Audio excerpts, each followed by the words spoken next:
What's good, Rizzlers? Let's try to learn ports. That'd be really cool. You're gonna need it for your Net Plus. You're gonna need it for your A Plus. You're just gonna need it for a lot of these, for at least the CompTIA trifecta. And this is kind of how I have divided it. I passed the A Plus this way, and I'm about to take the Net Plus in about 4 days. This is recorded December 31st, right before New Year's. Are we still grinding? Okay, so I call the first set the 20s because they're all within the 20 range in terms of port numbers. So the first one I start with is FTP, or File Transfer Protocol, FTP, and that port is 20. Now the next one you'll see in most people's lists is going to be SSH, but we're going to skip that for a second and do Secure File Transfer Protocol. Bro, people sending me memes when I'm trying to record. It's kind of funny. And the reason why we want to do SFTP first is because it's port 22, and SSH, or Secure Shell, is 22 as well. So they're both using the same protocol to do different actions. But I like to just, in my own mind, go FTP, SFTP, then SSH. I guess that kind of makes sense in my own mind. I have like little memorizations that may or may not make sense to other people, but they've helped me, and maybe they might help you. Let's see here. Let's kind of do some organizing. If you'd like to jot these down and go along if you want to. I'm not going to force you to do shit though. The next one, a part of the 20s, is Telnet. Now this one is kind of tricky to me. And I guess the reason why it's tricky to me to memorize is because of the fact that it doesn't have an acronym. Like, there's no TNLT or something, so it's just Telnet. And that kind of messes with me. And the port, I'm going to write this down. Your port is 23. Now, I heard somewhere, I forgot who, it might have been Jason Dion or some, I don't know, tech influencer or something, say, Michael Jordan, tell it to the net. That kind of makes sense because Jordan's jersey was 23, so port 23. Tell it to the net, like that one Miley Cyrus song. Jay's on my feet, you know it. Jay's on my feet. Mike will make it 23. That song right here. Check that out. So Mike will make it 23. Jordan's 23. He told it to the net type shit. If that kind of makes sense. Hopefully it does. Let's go back. Minimize this. So you have that going. The next one is weird because it can actually be expressed in two different numbers. I'll mention it later when we're talking about mail protocols. But it's going to be simple mail transfer protocol. And that is SMTP, which is 25. I don't have a good way of memorizing that 25 means mail or 25 means simple mail transfer protocol. I guess you're just going to have to power through that. Typically, if you know the first three, and you know that Telnet is 23, and you know that there's not a port 24, at least I don't think it is. Let me Google this off screen real quick before I sound like an idiot. Port 24. Some random port. It's like SG port or something. Service name and transfer. Like it's not a common port. I've never seen anyone talk about port 24. But as long as you know these top three, you'll know that the next number is 25, and 25 is simple mail. Like, sorry, I'm sure there's a good way of memorizing it, but I don't have it. So that ends our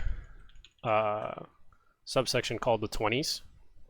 The next section is starting with 53, which is DNS. So domain name system or service or whatever people call it. DNS is 53. And dynamic host configuration protocol, which is DHCP, and that is going to be 67 and 68. There is a 69, and if you have a disgusting mind like I do, you'll kind of ask yourself why it is that DHCP is not just 68, 69, which would be a whole lot easier to memorize. It's because of trivial file transfer protocol, TFTP, is port 69. So again, no easy trick, but you got to know DNS is 53, and you got to know DHCP actually operates through 2 ports, 67 and 69, or 67 and 68, sorry. If a question only gives you port 68 and says what's the main port, and it gives you a choice between like 67 and like 123 and 45 and random numbers, but you see 67 and it's asking about DHCP, pick that, because that's its send port. I think 68 is its receive port, or uncontrolled port or something like that. So 67 will be your main one, but you kind of want to remember both. The next, like numerically, is, let's scroll down, is your hypertext transfer protocol, and that is going to be port 80.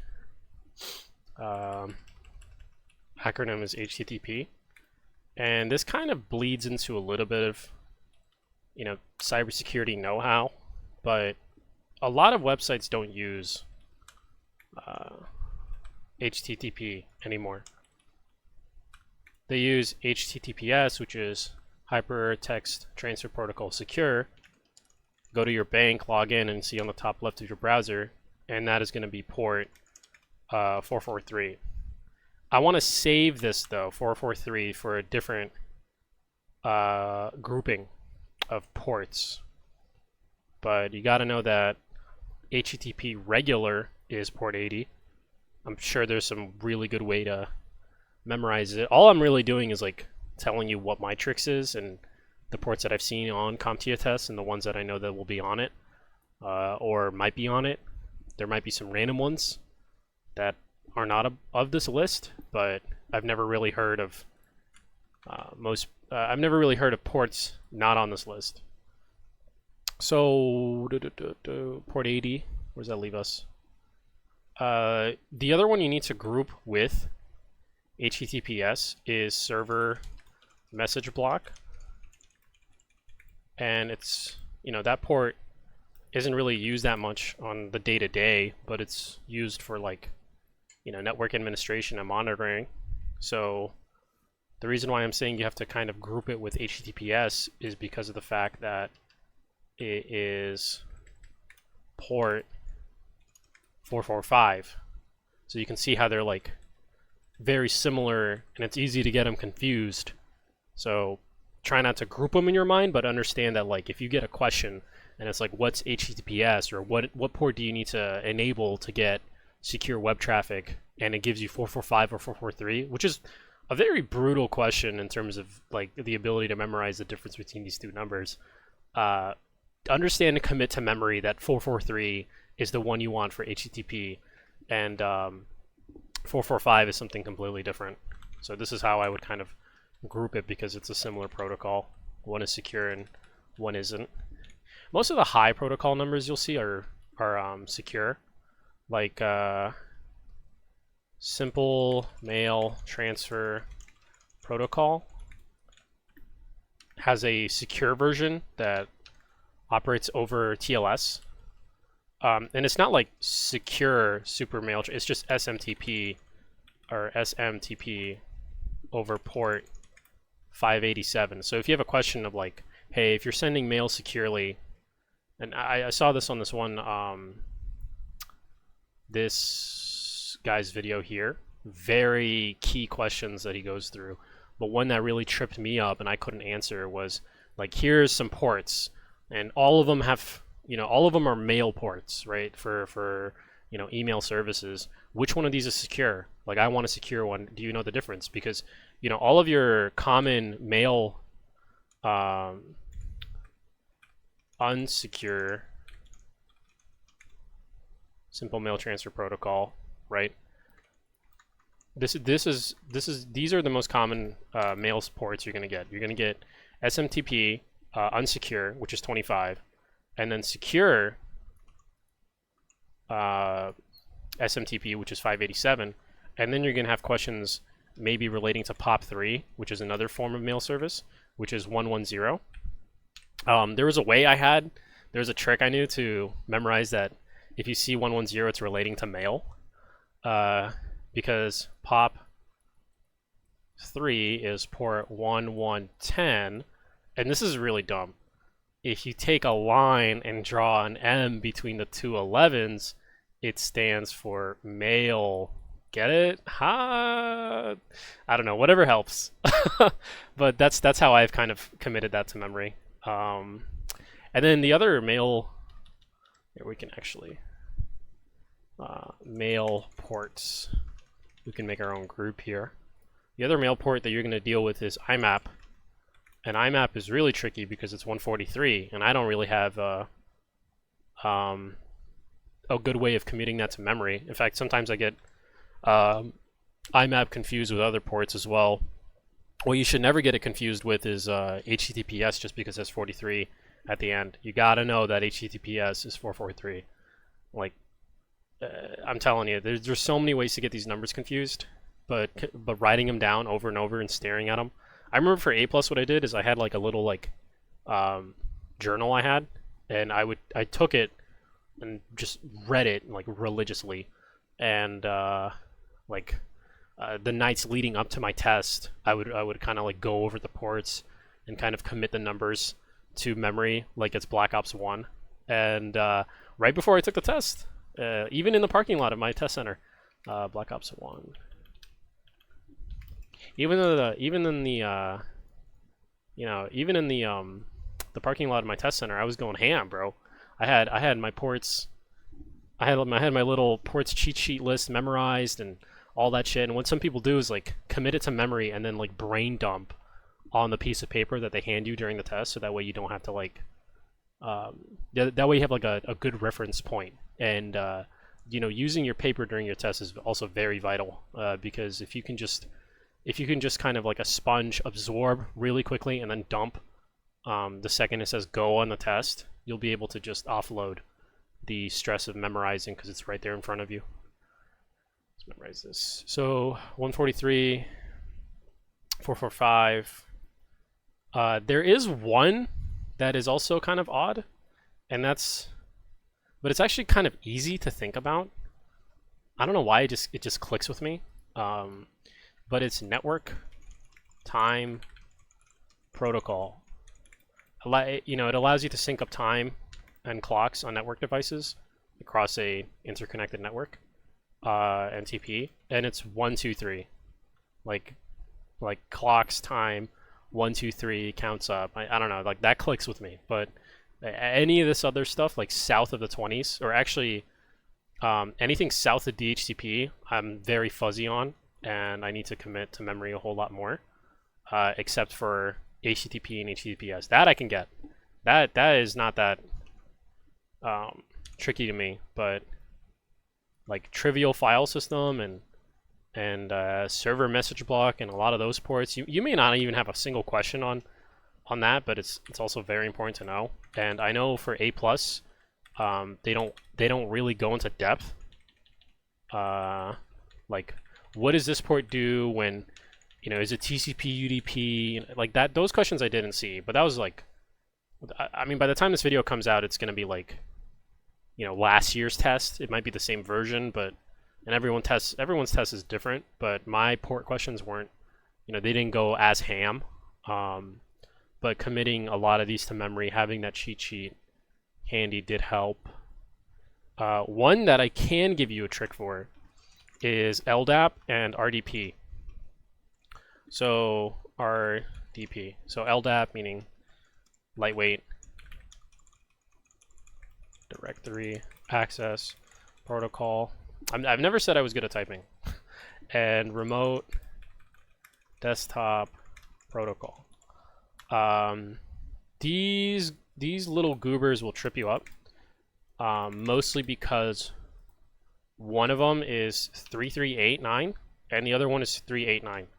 So it's like, is there a way to kind of, you know, put those numbers in your head? And even if you have the right numbers, if you have 3, 8, and 9 in your head when it comes to RDP and LDP, how do you like know that, you know, which set of numbers goes to which? So why I think in my mind I consider RDP and LDP similar is because of the fact that you have a shared character of D and a shared character of P,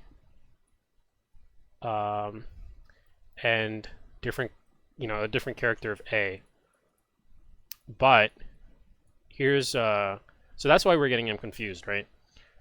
Similar characters and stuff like that. The mind is, you know, easily tricked, or it's hard to create those like neural pathways in the mind to commit something like this to memory, or to not get them confused. So anyway, the number of characters in LDP is 4, and the number of characters in RDP is 3. Now, if you notice, the port numbers in question, 389 and 3389, also have not corresponding, but a similar number of characters.